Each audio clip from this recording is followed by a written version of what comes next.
Kasi yun nga guys, kuha tayo sa malakas ang video kasi punta ako sa headquarters ngayon, nakapark at nagkakaroon ko ng bagyong Karina. So, start tayo sa Mayorada kung tayo headquarters. Tingnan ko kung saan mapupunta yung coverage. So, kunin ko yung uniform ko lang, search na rescue uniform to headquarters. Dito sa Mayorada ngayon and magpapay ko. So, tingnan natin kung lasing coverage na dito ko. So, bahambak sa yung Maynila ngayon. So, video natin dito. Let's go! So, starting point ng video ko dito sa Mayorada. So, diyan ko naisipan na i-vlog tong bagyong Karina na to. So, let's go! So, this video naman dito ngayon sa along Moriones Street.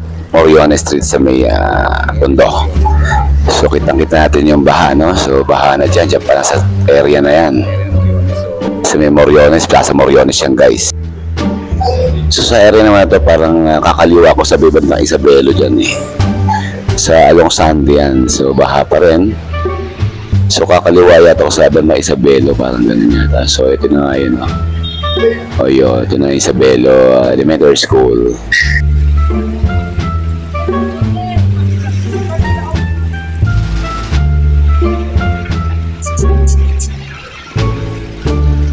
So this video naman parang kinounter ko yata yung One Luna ito. Parang nag-counter flow ako kasi dahil masyadong dumada ang mga sakyan eh. Ang labas niyan is ano na rekto.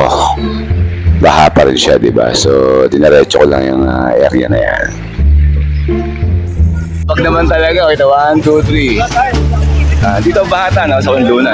Kaya okay na ba? 1, 2, 3. Okay, sipag-sipag, sarento. Shoutout sa aking classmate si Sargento Almario Agustin. Napakasipag ito niya naman sa serbisyo kahit na napakabigat ng panahon. Okay, this video naman, so binabaybay ko yung One Luna. Ang labas ko niyan is Binondo Church. So dyan pa lang struggle na eh. Dahil medyo baba pa dyan. Medyo bandang tuhod na yan, no? Yun ang One Luna to, no? Parang magkatuhod yung tubig. So palabas na ako ng palabas na ako ng Binondo Church, guys.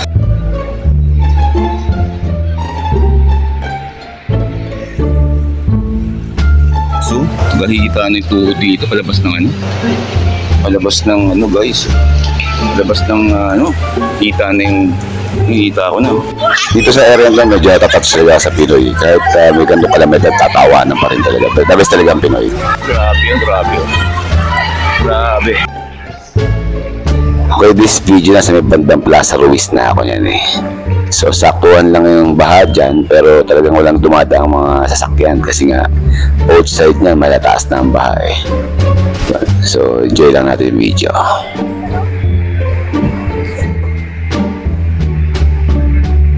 Tapat na yan ng Binondo Church. Ito po yung Binondo Church, approaching na ako. So video lang tayo. Okay, this video no, na fronting na ako ng Binondo Church. So ipakita na sa inyo 360 degrees ng ano, bahang-baha talaga sa area ng Manila niyan. So ito naman video, medyo struggle to kasi sumasabay yung lakas ng hangin yun. Lakas ng oras sa labas, lakas ng hangin. Yan, hirap na hirap ang pumadyak niya. Natataka ako ba't para ang bigat-bigat ng pinapadyak ko. So natataka ako ba't ang bigat ng padyak ko, guys. So yun pala may mga sumabit na plastic, na mga tali, mga straw na plastic. Kaya pa itong ano ko dahil na may mga sumasabit-sabit na plastic. So ngayon okay na siya. So let's go! So approaching na ako, guys, dyan ng Jones Bridge. So medyo mataasan ba ang ano dyan, ang tubig. Struggle dyan. Siguro hanggang legs ang hihita yan. Ayun ang Quintin Paredes, guys.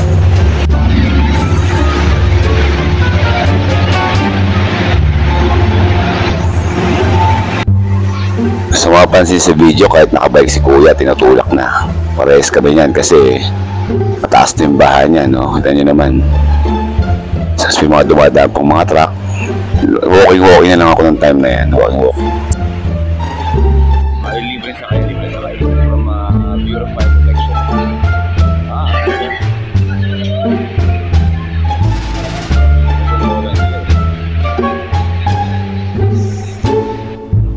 So bakit na ako ng Leon Bridge yan? So yan yung 360 degrees view At talagang purong bahan-baha dyan, Long Quintin Paredes papunta ng Jones Bridge yan, guys.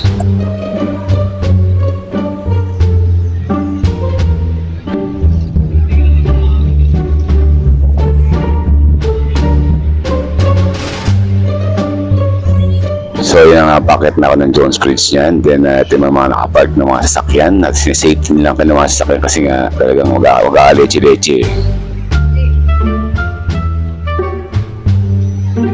Okay, so dito ako ngayon sa guys, sa Jones Bridge. So mapapansin natin yung mga stranded na mga sasakyan doon.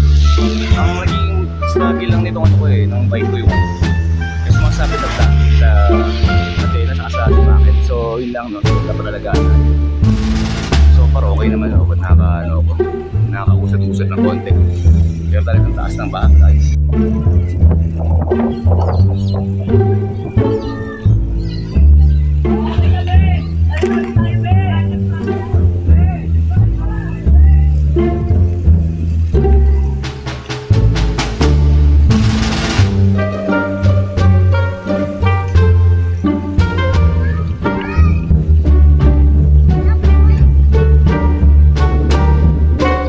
Okay, so nasa loto na ako.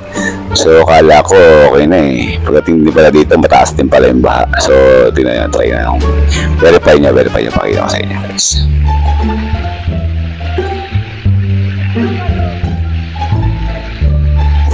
Loton area. Nakikita nyo gano'ng kataas yung yung baha sa loto, no? Di na makita yung gulong ng truck. Lahita ko na mahigit. So sa area na ako ng fronting ng Bonifacio Shrine guys.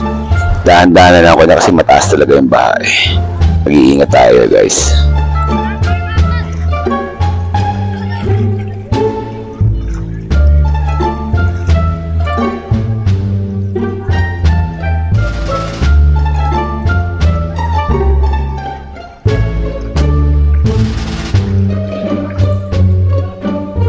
Okay guys, pakita ko sa inyo yung status ng Lagos Nilad. Medyo malayo pa ako niyan eh. Sinum ko lang po ito yung status niya. Ayan. Grabe no, halos papuno yung Lagos Nilad. Grabe. Oh, kooperaso na lang yung nasa ceiling ng Lagos Nilad yung tubig eh. In this video, medyo smooth sailing ako yan eh. Approaching ako niyan ng National Museum. Kasi doon ako nag-shortcut papunta ng HQ.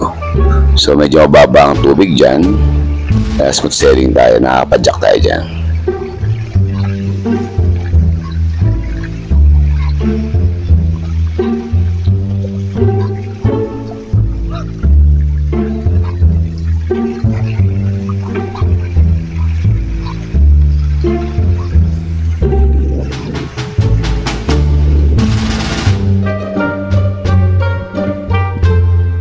So yung status ng baha fronting ng National Museum yun. Hindi siya masyado mataas. Okay, fronting ako ngayon ng National Museum guys. So banda ron talagang puro stranded na no. Sa likod sa Loton hanggang hita na yung baha. Then stranded na yung mga pasahero, yung mga sasakyan doon sa dulo sa bandang Finance. So luckily ng aking bike sa gumagana pa guys. Ito Maria Rosa Maria Rosa, wala masyadong tubig pero ito naman kasabay ko truck. And yun, sabi lang sa naman puro stranded yung mga ibang sasakyan. So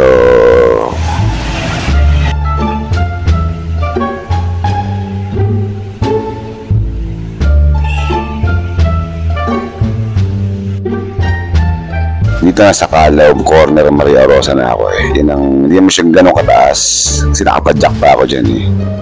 So 360 natin guys, 360 natin yung status ng Maynila during Carina.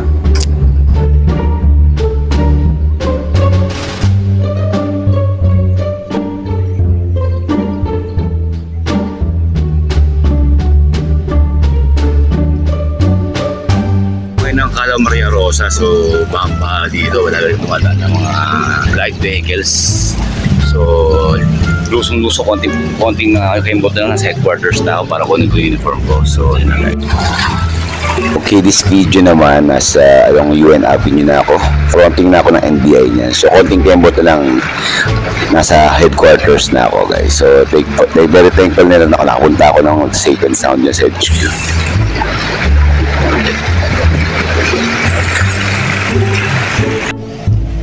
Ito naman 360 degrees ng Taft Corner UN Avenue. Talagang bahain dyan. Kahit medyo konti lang ang baha, talagang konti ang ulan talagang bahain sa area na yan. Pero madali lang siya nagsasubside.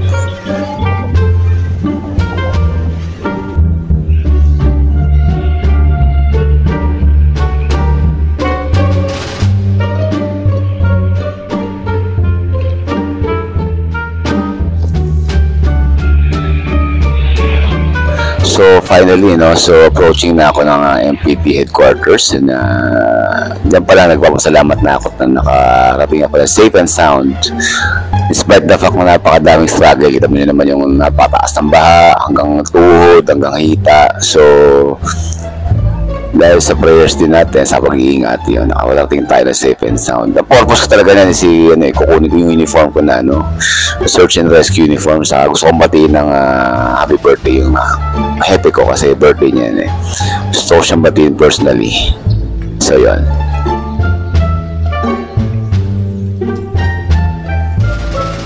Okay, this video approaching na ako sa office namin sa District Tactical Operations Center, MPDHQ. So ayan, thank God that I arrived safe that night. Woo! Pare, nandito na ako sa Ditok. Pumunta na ako dito sa Ditok para patiin si Sir. Happy birthday, Sir, happy birthday. Sinuong kong baha para sa dating ng happy birthday. Happy birthday! Guys, nandito na ako sa locker para kunin yung uniform ko. Wait.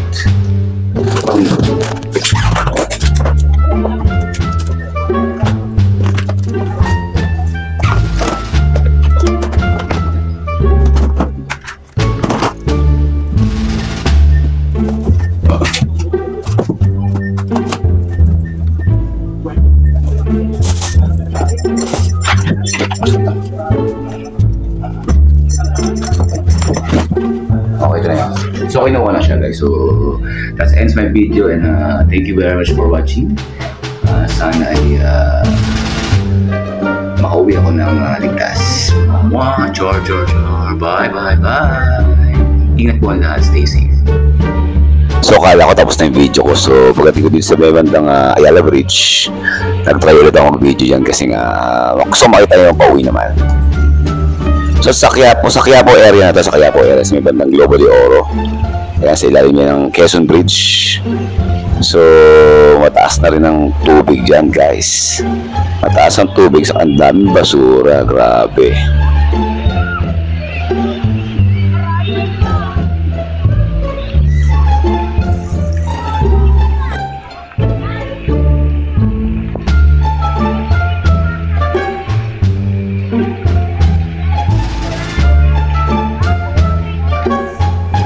That time may mga may biyahe pa yung LRT. So ito yung sinasabi ko sa inyo, napakadilim na sa area ko niyan ng Carriedo Avenida. So kita nyo, may bahan na ang dilim pa. So awa talaga ng Diyos kahit pa paano naging safe ako pa uwi.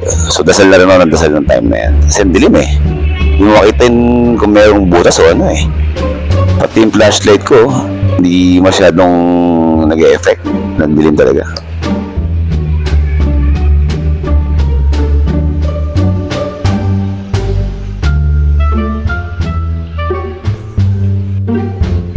Ito sa area na medyo tumambay ako ng panandalian kasi madilim talaga. So nag-isip ako ng konting diskarte kung paano maka-arrive sa bahay na safe. Yan, so inikot ko muna yung paningin ko at kung saan pwedeng mas magandang safe dumaan. Ang dilim kasi talaga. Ayan. So dito ako sa bandang pauwi na ako Las Marinas. Bahang-baha pa rin. So ang baha niya is gabinde guys. So nakakatakot dito, dilim siya guys, madilim. Okay, sa area nito guys, pupunta ako sa malapit sa Yinging, no? So bahang baha dito. Ang baha dito is kakita na siya. Ay nung nakakatakot dito is ay medyo madilim talaga kasi parang wala sa electricity. Hindi binuksan yung mga street lights. So ayan, may mga taong naglalakad. Nakabukas yung flashlight ng mga cellphone nila. So kahita dito guys, kahita malapit sa Yinging to. Yinging restaurant. Kasi ito yung Yinging restaurant, so ganito kalaki yung baha dito. Ito yung bike ko. Yinging restaurant guys, yes, Yinging restaurant. So ito yung bike ko, so gano'n siya ka. Doon yung baha hanggang binte. So ang dilim doon guys, dilim. Doon kakaliwa na ako dito. Dito ako dadaan sa gutter eh. Para medyo mabilis ako ng konti sa gutter ako dadaan. Kahit naman guys, para maliwanag. Kasi may ilaw ng ilaw ng restaurant. So kasi sa labas madilim, so di tayo liwanag. Ayan, so ganda kataas yung kanyang baha guys. Halos nasa taas na ng gulong ng bike ko. Ng yung 26 inches na bike, gulong ng mountain bike. So yun. Okay, nasa harap na ako ng Lucky Chinatown that time. So luckily maliwanag siya at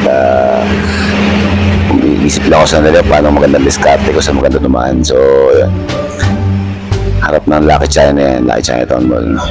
Buti mga liwanag guys.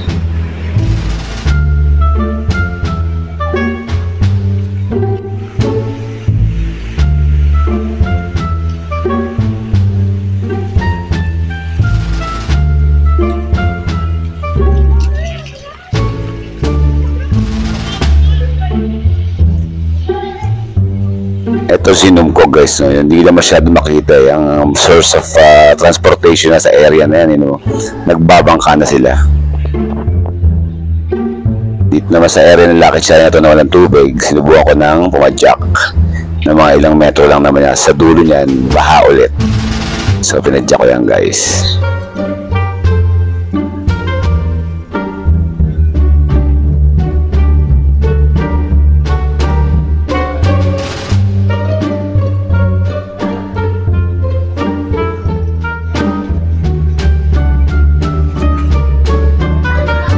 Ito nga yung tulo ng Lucky China ito. Ito may mga bata, mga naglalaro pa.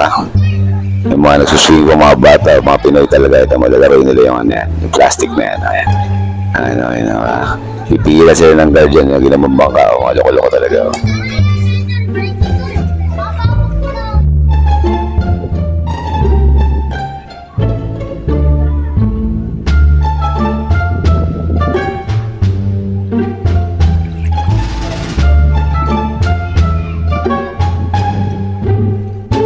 Okay, sa area ito, sa bandang 999 mall na rin yata ako. Or 168. So, baha pa rin pero kaya padyakin eh.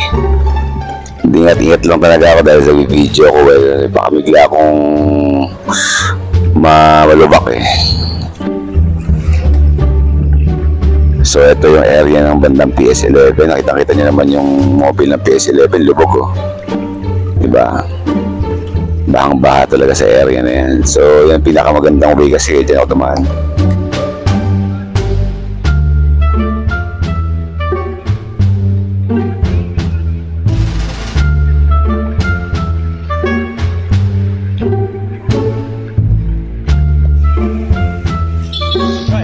So, yan na, fronting ako ng PS11. May nakita pa tayong tropa. At yan, yun yung status ng kanilang flood situation that time. So yun, nakaraos din. So, ito yung next video. Bye. So yun, thank you very much. At nakauwi na kami. At nakauwi na ako. At nakaraos ako sa aking journey. Sa ating tawag dito, sa ating Bagyong Karina journey. So, thank you very much sa aking bike na si Habagat. Hindi na maging pangalan niya Habagat kung di basta-basta. Hindi pangalan niya Habagat kundi siya panghabagat talaga. So pangalan niya kasi is Habagat. So thank you very much sa iyo at ihatid mo ako ng safe dito sa bahay. So that's my vlog. Hope you enjoy.